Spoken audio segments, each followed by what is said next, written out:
Hi guys, ഒരൊറ്റ യൂസിൽ നമ്മുടെ full body whitening ചെയ്യാന്ന് പറഞ്ഞ അടിപൊളിയായിട്ടുള്ള കാര്യമല്ലല്ലേ. അതുപോലത്തെ ഒരു റെമഡി ആയിട്ടാണ് നമ്മളിന്ന് വന്നിരിക്കുന്നത്.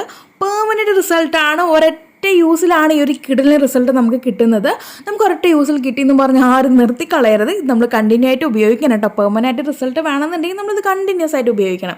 അടിപൊളിയായിട്ടുള്ളൊരു ബാത്ത് സ്ക്രബിൻ്റെ റെമഡിയാണ് നമ്മളിവിടെ നിന്ന് ചെയ്ത് കാണിക്കാൻ പോകുന്നത്. അപ്പോൾ നമുക്ക് നോക്കാം ഇതെങ്ങനെ ചെയ്തെടുത്തു എന്നുള്ളത്. നമ്മുടെ ഈ ഒരു ബാത്ത് സ്ക്രബ് വീഡിയോ രണ്ടാമത്തേതാണ് കേട്ടോ.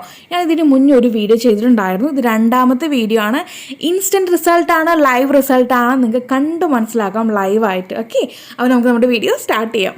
ഗൈസ്, നമുക്ക് ഈ ഒരു കൂട്ട് തയ്യാറാക്കാനായിട്ട് മെയിനായിട്ട് 5 ഇൻഗ്രീഡിയൻ്റ് ആവശ്യമുണ്ട്. ഒരു ഇൻഗ്രീഡിയൻ്റ് ഓപ്ഷനിലാണ്, വേണമെങ്കിൽ ചേർക്കാം, ഇല്ലെങ്കിൽ കുഴപ്പമില്ല.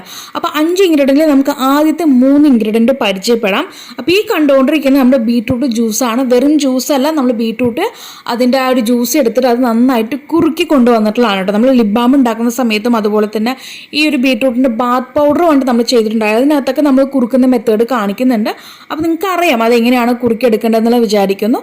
അപ്പോൾ നന്നായിട്ട് കുറുക്കി വറ്റിച്ച് നല്ല ലിക്വിഡ് മീൻസ് നമ്മുടെ ഒരു ഓയിൽ പരുവാക്കിയിട്ട് വേണം കൊണ്ടുവരാൻ. ഇച്ചിരി നല്ലൊരു തിക്കായിട്ട് പരുവത്തിൽ വേണം ഇത് കൊണ്ടുവരാനായിട്ട്. അല്ലെങ്കിൽ പെട്ടെന്ന് നമ്മുടെ ഈ ഒരു കൂട്ട് ചീത്തയായപ്പോൾ അത് നിങ്ങൾ പ്രത്യേകം ശ്രദ്ധിക്കുക. അപ്പോൾ നല്ല രീതിക്ക് തിക്കായിട്ട് തന്നെ അത് എന്താ പറയുക, ഒന്ന് വറ്റിച്ചെടുത്തുകൊണ്ട് വരണം ജ്യൂസിന്. രണ്ടാമത്തെ ഇൻഗ്രീഡിയൻ്റ് എന്ന് പറയുന്നത് ഉഴുന്നാണ്. ഉഴുന്നിനെ പറ്റി ഞാൻ റീസെൻ്റ് ആയിട്ട് ഇങ്ങനെ അടുപ്പിച്ച് വീഡിയോ ചെയ്തിട്ടുണ്ടായിരുന്നു. അത്രയും സൂപ്പർ ആയിട്ടുള്ള ഒരു ഇൻഗ്രീഡിയൻ്റ് ആണ് നമ്മുടെ ഉഴുന്ന്. ഈ ഒരു ഉഴുന്ന് നമ്മൾ ഒരു തവണ ഉപയോഗിക്കുമ്പോൾ തന്നെ ഇൻസ്റ്റൻറ്റ് റിസൾട്ടാണ്. അത് ചെയ്ത് നോക്കിയവർക്ക് അറിയാം. ഞാൻ ഒരുപാട് വീഡിയോ ചെയ്തു എന്ന് പറഞ്ഞില്ലേ, അത് ചെയ്ത് നോക്കിയവർക്ക് അറിയാം. കാരണം ഇതിനകത്ത് ബ്ലീച്ചിങ് കണ്ടൻറ്റ് ധാരാളം അടങ്ങിയിട്ടുള്ളതുകൊണ്ട് തന്നെ നമുക്ക് ഇൻസ്റ്റൻറ്റ് റിസൾട്ടാണ്.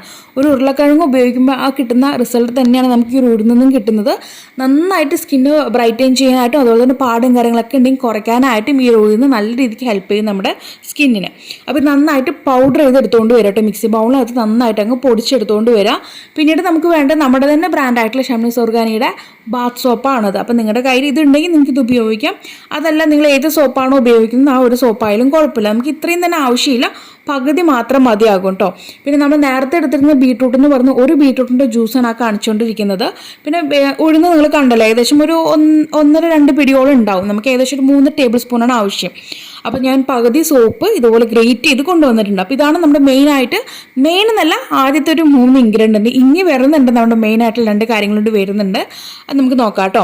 അപ്പോൾ ഇത്രയും നമ്മൾ 3 കാര്യങ്ങൾ അപ്പോൾ സെറ്റാക്കി വെച്ചിട്ടുണ്ട്. ഇനി നമുക്ക് ഈ ഒരു കൂട്ട് ശരിയായ രീതിയിൽ എങ്ങനെ മിക്സ് ചെയ്തെടുത്തു എന്നുള്ളത് നോക്കി കാണാം. അപ്പോൾ ആദ്യം ഒരു ക്ലീൻ ബൗൾ എടുത്തിട്ടുണ്ട്. ഒട്ടും തന്നെ നനവില്ലാത്ത ഒരു ഡ്രൈ ക്ലീൻ ബൗൾ എടുക്കുക. കാരണം നമുക്ക് നനവുണ്ടെങ്കിൽ പെട്ടെന്ന് നമ്മുടെ ഈ ഒരു കൂട്ട് ചീത്തയായിപ്പോവും. അപ്പോൾ അതുകൊണ്ട് ക്ലീൻ ആയിട്ടൊരു ബൗൾ എടുക്കുക. പിന്നീട് അതിനകത്തേക്ക് നമ്മൾ പൊടിച്ച് വെച്ചിരിക്കുന്ന നമ്മുടെ ഉഴുന്നിൻ്റെ പൗഡർ ചേർക്കുന്നുണ്ട്. ഏകദേശം ഒരു 2.5-3 ടേബിൾ സ്പൂണോളം നമുക്ക് കിട്ടിയിട്ടുണ്ടായിരുന്നു. അത് ഇതിനകത്തേക്ക് ആഡ് ചെയ്ത് കൊടുത്തിട്ടുണ്ട്. ഓക്കെ, അപ്പോൾ 3 ടേബിൾ സ്പൂൺ ഉഴുന്നിൻ്റെ പൗഡർ ചേർത്തു. പിന്നീട് ചേർക്കുന്നത് 5 ടേബിൾ സ്പൂൺ പഞ്ചസാരയാണ്. പഞ്ചസാര നല്ല രീതിക്ക് സ്ക്രബ് ചെയ്യാനായിട്ട് ഹെൽപ്ഫുള്ളാണ് നമ്മുടെ സ്കിന്നിന്. അതുപോലെ തന്നെ നമുക്ക് ഈ ഒരു കൂട്ടിനകത്തോട്ടും അതൊരു പ്രിസർവേറ്റീവ് പോലെ നമുക്ക് പഞ്ചസാര ഹെൽപ്പ് ചെയ്യും കേട്ടോ. അതായത് നമുക്ക് ഒരുപാടല്ല, ചെറിയ രീതിക്ക് കേട്ടോ, ചെറിയ രീതിക്ക് ഒരു പ്രിസർവേറ്റീവ്സ് നമ്മൾ കൂട്ട് കേട് വരാതിരിക്കാനായിട്ട് നമുക്കൊരു പഞ്ചസാര ഹെൽപ്ഫുള്ളായിരിക്കും. അപ്പോൾ അതൊരു 5 ടേബിൾ സ്പൂൺ ഞാൻ ചേർക്കുന്നുണ്ട്. പിന്നീട് ഇതിനകത്തേക്ക് നമ്മൾ ചേർത്ത് കൊടുക്കാൻ പോകുന്ന ആളെന്ന് പറയുന്നത് ആൽമണ്ട് ഓയിലാണ്. സ്വീറ്റ് ആൽമണ്ട് ഓയിൽ കേട്ടോ. ഈ ഒരു ആൽമണ്ട് ഓയിലിന് പകരം നിങ്ങൾക്ക് വേണമെങ്കിൽ കോക്കനട്ട് ഓയിൽ ഉപയോഗിക്കാം. നിങ്ങൾ ഏത് ഓയിലാണോ നിങ്ങൾക്ക് ഇഷ്ടം ആ ഒരു ഓയിൽ ഇതിനകത്തേക്ക് ആഡ് ചെയ്ത് കൊടുക്കാം. അതിപ്പോൾ ഏതായാലും കുഴപ്പമില്ല കേട്ടോ. അപ്പോൾ ഞാനിവിടെ 1 ടേബിൾ സ്പൂൺ നമ്മുടെ ആൽമണ്ട് ഓയിൽ ചേർക്കുന്നുണ്ട്. ഓക്കെ, ഇനി നമ്മൾ ഇതിനകത്തേക്ക് നമ്മൾ നേരത്തെ മാറ്റി കുറുക്കി വെച്ചിരിക്കുന്ന ബീട്രൂട്ടിൻ്റെ ആ ഒരു കൂട്ടുകൂടി ഇതിനകത്തേക്ക് ചേർത്ത് കൊടുക്കുകയാണ്.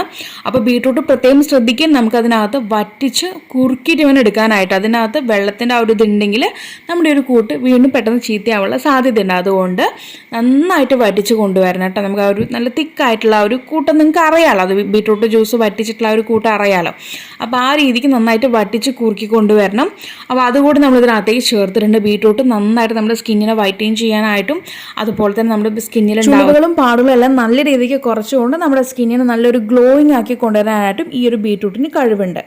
ഞാൻ നേരത്തെ പറഞ്ഞു പഞ്ചസാര നമുക്ക് പ്രിസർവേറ്റീവ്സ് ആയിട്ട് ഉപയോഗിക്കാം എന്നുള്ളത്. അപ്പോൾ നിങ്ങൾക്ക് ചിലർക്കെങ്കിലും സംശയം തോന്നാം, അല്ലെങ്കിൽ നിങ്ങൾ ഈ ഒരു വീഡിയോയുടെ താഴെ വന്ന് എന്തായാലും ചോദിക്കും, ആലുവേര ജെൽ ഉണ്ടാക്കുന്ന സമയത്തോ അല്ലെങ്കിൽ നമ്മൾ ക്രീംസ് ഉണ്ടാക്കുന്ന സമയത്തോ അതിനകത്തേക്ക് പ്രിസർവേറ്റീവ്സ് ആയിട്ട് പഞ്ചസാര ചേർക്കാവോ എന്നുള്ളത്.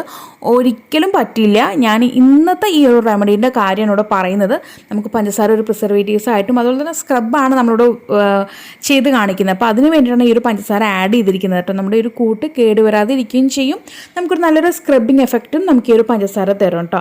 അപ്പോൾ ഇന്നത്തെ റെമഡിയുടെ കാര്യമാണ് പറയുന്നത്, അതല്ലാതെ നമുക്ക് വേറെ ഒരു കാര്യത്തിലും പഞ്ചസാര ഒരു പ്രിസർവേറ്റീവ്സ് ആയിട്ട് ഉപയോഗിക്കാൻ പറ്റില്ല. ക്ലിയർ? അപ്പോൾ ലാസ്റ്റ് നമ്മൾ ഇതിനകത്തേക്ക് ചേർത്തിരിക്കുന്നത് നമ്മൾ ഗ്രേറ്റ് ചെയ്ത് വെച്ചിട്ടുള്ള സോപ്പാണ് കേട്ടോ. നമ്മുടെ ഷംനൂസ് ഓർഗാനിയുടെ തന്നെ സ്കിൻ ലൈറ്റിംഗ് ബാത്ത് സോപ്പാണ് നമ്മൾ ഇതിനകത്ത് ആഡ് ചെയ്തിരിക്കുന്നത്. അതും കൂടി ചേർത്ത് നന്നായിട്ട് മിക്സ് ചെയ്ത് കൊണ്ടുവരാം. അപ്പോൾ നമ്മൾ മെയിൻ ആയിട്ടുള്ള 5 ഇൻഗ്രീഡിയൻറ്റും ഇതിനകത്തേക്ക് ചേർത്തു. ഇനി ഒരു ഇൻഗ്രീഡിയൻറ്റ് കൂടി ഉണ്ട്, അത് ഇതിന് ഓപ്ഷനിലാണ്, നമുക്ക് വേണമെങ്കിൽ ചേർക്കാം, ഇല്ലെങ്കിൽ കുഴപ്പമൊന്നുമില്ല. അത് വേറെ ഒന്നുമില്ല, ജസ്റ്റ് നമുക്ക് ഈ ഒരു ബാത്ത് സ്ക്രബിനകത്ത് നല്ലൊരു സ്മെല്ല് കിട്ടാൻ വേണ്ടിയിട്ടാണ്. നല്ലൊരു സ്മെല്ല് വേണമെങ്കിൽ മാത്രം മതി, ഇല്ലെങ്കിൽ കുഴപ്പമൊന്നുമില്ല. ഓൾറെഡി നമ്മുടെ ഈ ഒരു സോപ്പിനകത്ത് സ്മെല്ല് ഉണ്ടാവും. അപ്പോൾ ഞാനിവിടെ എക്സ്ട്രാ നല്ലൊരു സ്മെല്ലിന് വേണ്ടിയിട്ട് ഇവിടെ വെട്രിവേരുടെ ആ ഒരു എസൻഷ്യൽ ഫ്രാഗ്രൻസ് ഓയിലാണ് ചേർത്ത് കൊടുക്കുന്നത്. എസൻഷ്യൽ അല്ല, ഫ്രാഗ്രൻസ് കേട്ടോ. നമുക്ക് നല്ലൊരു സ്മെല്ലിന് വേണ്ടിയിട്ട് ഒരു ഫ്രാഗ്രൻസ് ഓയിൽ, അതൊരു 2-3 ഡ്രോപ്സ് അത്രമാത്രം മതിയാകും. അതും കൂടി ചേർത്ത് നന്നായിട്ട് മിക്സ് ചെയ്ത് കൊണ്ടുവരാം. അത് എത്രയേ ഉള്ളൂ, കഴിഞ്ഞു കേട്ടോ, നമ്മുടെ സ്ക്രബിങ്ങിൻ്റെ പരിപാടി കഴിഞ്ഞു. നല്ലൊരു അടിപൊളി സ്കിൻ വൈറ്റനിങ് ബാത്ത് സ്ക്രബാണ് നമ്മൾ ഇത്ര നേരം കണ്ടുകൊണ്ടിരുന്നത്. ഇനി നമുക്കിത് എങ്ങനെ ഉപയോഗിക്കാം എന്നുള്ളതുകൂടി നമുക്ക് നോക്കിക്കാണാം. അപ്പോൾ ഈ ഒരു ബാത്ത് സ്ക്രബ് എന്ന് പറയുന്നത് നമുക്ക് ഫുൾ ബോഡീൻ്റെ കാര്യം ഞാനിവിടെ പറഞ്ഞിട്ടുണ്ടായിരുന്നു. ബോഡിയിലായതുകൊണ്ട് തന്നെ നമുക്കിത് ഡെയിലി ഉപയോഗിക്കാം. നിങ്ങൾ പൊതുവെ കേട്ടിട്ടുണ്ടാവും സ്ക്രബ് നമുക്ക് ഡെയിലി യൂസ് ചെയ്യാൻ പാടില്ല എന്നുള്ളത്. അത് ഫേസിലത്തെ കാര്യമാണ്. ഫേസിലേക്കാണ് നമ്മൾ ആഴ്ചയിൽ 1-2 തവണ മാത്രം ബോഡി സ്ക്രബ് ഉപയോഗിച്ചാൽ മതി എന്ന് പറയുന്നത്. ബോഡിയിലേക്ക് ആയതുകൊണ്ട് നമുക്കിത് ഡെയിലി സ്ക്രബ് ചെയ്യാം, ഒരു പ്രശ്നവും ഇല്ല കേട്ടോ. അപ്പോൾ നമ്മളിതൊന്നും ഒരു അല്പം എടുക്കുകയാണ്. അതുപോലത്തെ നമ്മുടെ ഒരു കൂട്ട് നനവില്ലാത്ത ഭാഗത്ത് വേണം സ്റ്റോർ, മീൻസ് നമ്മൾ അതിനകത്ത് നനവ് തട്ടിക്കാൻ പാടില്ല. നനവില്ലാത്ത സ്പൂണൊക്കെ ഉപയോഗിച്ച് വേണം എടുക്കാനായിട്ട്. മാക്സിമം നമുക്കിതൊരു 3-4 ദിവസം വരെ പുറത്ത് വയ്ക്കാം. അതിൽ കൂടുതൽ വെക്കാൻ പറ്റില്ല. ഞാനിത് ഫ്രിഡ്ജിനകത്ത് തന്നെയാണ് സ്റ്റോർ ചെയ്യുന്നത്, പുറത്ത് വയ്ക്കുന്നില്ല. ഒരു 3-4 ദിവസത്തേക്ക് നിങ്ങൾക്ക് പുറത്ത് വയ്ക്കാം. അത് കഴിഞ്ഞ് വീണ്ടും ഇതുപോലെ ഉണ്ടാക്കിയിട്ട് ഉപയോഗിച്ചാൽ മതിയാകും. ഓക്കെ, അപ്പോൾ എടുക്കുന്ന സമയത്ത് ഒരു നനവില്ലാത്ത സ്പൂൺ ഉപയോഗിച്ചെടുക്കാനായിട്ട് നോക്കുക. നനവ് ഒരിക്കലും തട്ടിക്കരുത് ഇതിനകത്ത്. ക്ലിയർ? അപ്പോൾ തന്നെ നമ്മളൊരല്പം ഒരു കുഞ്ഞു ബൗളിനകത്തേക്ക് മാറ്റി വെച്ചിട്ടുണ്ട്. നമുക്ക് ആവശ്യമുള്ളത് മാത്രം എടുക്കുക. അല്ലാതെ അതിനകത്ത് ഒന്നിച്ചിട്ട് നമ്മൾ എടുക്കുന്ന സമയത്ത് അതിനകത്ത് വെള്ളം വീഴാനുള്ള സാധ്യതയുണ്ട്. അപ്പോൾ അതുകൊണ്ട് ഞാനത് ആവശ്യമുള്ളത് മാത്രം എടുത്തിട്ട് കൊണ്ടുവന്നിട്ടുണ്ട്. എന്നിട്ട് നമുക്കിത് ഉപയോഗിക്കാം കേട്ടോ. അതല്ലാതെ ഈ ഒരു ബാത്ത് സ്ക്രബും കൊണ്ട് നിങ്ങൾ ബാത്റൂം കൊണ്ടുപോയി വെച്ചിട്ട് ഉപയോഗിക്കാൻ നോക്കരുത്. നിങ്ങൾക്ക് ആവശ്യമുള്ളത് മാത്രം എടുത്ത് ഉപയോഗിക്കാം. ആദ്യം നമ്മൾ വെള്ളം നന്നായിട്ട് നമ്മുടെ ദേഹത്ത് ഒഴിച്ചു കൊടുക്കുക. എന്നിട്ട് നനച്ച് കൊടുത്തതിന് ശേഷം വേണം നമുക്ക് ഈ ഒരു ബാത്ത് സ്ക്രബ് നമ്മുടെ ബോഡിയിൽ ഫുള്ളായിട്ട് സ്ക്രബ് ചെയ്ത് കൊടുക്കാനായിട്ട്. അപ്പോൾ നന്നായിട്ട് സ്ക്രബ് ചെയ്യുക കേട്ടോ. നല്ലൊരു സ്ക്രബിങ് ഫീൽ ആയിരിക്കും നമുക്ക് ഉണ്ടാവുക. മാത്രമല്ല നമ്മളിതിനകത്ത് ഇട്ടിരിക്കുന്ന കൂട്ടിൻ്റെ ആ ഒരു എഫക്റ്റ് കിട്ടാൻ വേണ്ടിയിട്ട്, അതിൻ്റെ ആ ഒരു റിസൾട്ട്, അതിൻ്റെ ഗുണം കിട്ടാൻ വേണ്ടിയിട്ട് ഒരു 5 മിനിറ്റ് കഴിഞ്ഞിട്ട് വേണം നമ്മത് കഴുകി കളയാനായിട്ട് കേട്ടോ. അപ്പോൾ നമ്മൾ ആദ്യം സ്ക്രബ് ചെയ്തിട്ട് ഒരു 5 മിനിറ്റ് നേരത്തേക്ക് അങ്ങ് ലീവ് ചെയ്യുക, വെറുതെ അങ്ങ് വിടുക. എന്നതിന് ശേഷം വേണം കഴുകാൻ. കാരണം ഇതിനകത്ത് ചേർത്തിരിക്കുന്ന ഓരോരോ ഇൻഗ്രീഡിയൻ്റെയും ആ ഒരു എഫക്റ്റ് നമ്മുടെ ബോഡിയിലേക്ക് കിട്ടണമെങ്കിൽ ഒരു 5 മിനിറ്റ് നേരത്തേക്ക് അങ്ങ് വെറുതെ വിടുക. എന്നതിന് ശേഷം വേണം കഴുകി കളയാനായിട്ട്. അപ്പോൾ കഴുകിയപ്പോൾ കണ്ടല്ലോ നല്ല രീതിക്ക് തന്നെ ഒരു ബ്രൈറ്റൻ ലുക്ക് കിട്ടിയിട്ടുണ്ട്. അതുപോലെ തന്നെ സ്കിന്ന് നല്ല രീതിക്ക് സോഫ്റ്റ് ആയിട്ടുണ്ട് കേട്ടോ. അപ്പോൾ നമുക്കിത് ഡെയിലി ചെയ്യാം. ബോഡിയിലായതുകൊണ്ട് ഡെയിലി ചെയ്യാം. ഫേസിലേക്കാണെങ്കിൽ നമുക്ക് ആഴ്ചയിൽ 1 തവണ മാത്രം മതിയാവും, 1-2 തവണ മാത്രം മതിയാവും. അതിൽ കൂടുതൽ ആരും ട്രൈ ചെയ്യേണ്ട. അപ്പോൾ ബോഡിയിൽ നമ്മൾ അപ്ലൈ ചെയ്ത ഭാഗത്തും അപ്ലൈ ചെയ്യാത്ത ഭാഗത്തും നല്ല ഡിഫറൻറ്റ് ഉണ്ട് കേട്ടോ. എനിക്ക് ഫീൽ ചെയ്യുന്നുണ്ട്. ക്യാമറയിൽ എത്രത്തോളം കാണാൻ പറ്റുന്നുണ്ടെന്ന് എനിക്ക് അറിയുന്നില്ല, പക്ഷേ എനിക്കിവിടെ ആ ഒരു ഡിഫറൻറ്റ് നേരിട്ട് കാണുമ്പോൾ നല്ല രീതിക്ക് മനസ്സിലാക്കാൻ പറ്റുന്നുണ്ട്. ഞാൻ അപ്ലൈ ചെയ്ത ഭാഗത്തും അപ്ലൈ ചെയ്യാത്ത ഭാഗത്തും നല്ല ഡിഫറൻറ്റ് കേട്ടോ. നിങ്ങൾ സൂക്ഷിച്ച് നോക്കുകയാണെങ്കിൽ നിങ്ങൾക്ക് മനസ്സിലാക്കാൻ പറ്റുമെന്ന് വിചാരിക്കുന്നു. അപ്പോൾ ഗൈസ് ഇത്രേ ഉള്ളൂ. നല്ല സൂപ്പർ എഫക്റ്റീവ് ആയിട്ടുള്ള ഒരു ബാത്ത് സ്ക്രബിൻ്റെ റെമഡി നമ്മൾ കണ്ടു കഴിഞ്ഞു. ഇനി ഞാൻ പറഞ്ഞ പ്രകാരം തന്നെ എല്ലാവരും ഉപയോഗിച്ച് വരിക. ഉപയോഗിച്ചതിന് ശേഷം നിങ്ങൾക്കുണ്ടായിട്ടുള്ള ആ ഒരു മാറ്റം താഴെ കമൻറ്റ് ബോക്സിൽ ആഡ് ചെയ്യാൻ മറക്കരുത്. അതുമാത്രമല്ല ഞാൻ ഈ ഒരു സ്ക്രബ് ഫ്രിഡ്ജിലാണ് സ്റ്റോർ ചെയ്യുന്നത്.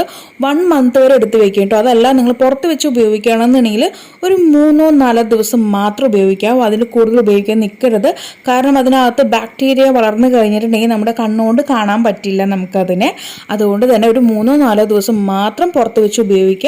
അത് കഴിഞ്ഞ് വീണ്ടും പുതിയതായിട്ട് ഉണ്ടാക്കിയിട്ട് ഉപയോഗിക്കുക കേട്ടോ. അല്ലെങ്കിൽ നമുക്ക് ഇത് ഫ്രിഡ്ജിനകത്തേക്ക് സ്റ്റോർ ചെയ്തിട്ട് ഒരു 1 മന്ത് വരെ ഇത് സ്റ്റോർ ചെയ്ത് ഉപയോഗിക്കാവുന്നതാണ്. അപ്പോൾ എല്ലാവരും ഒന്ന് ട്രൈ ചെയ്ത് നോക്കുക. അപ്പോൾ ഇനി ഒരു പുതിയ വെറൈറ്റി വീഡിയോ വരുന്നവരേക്കും tata bye bye from Shamna.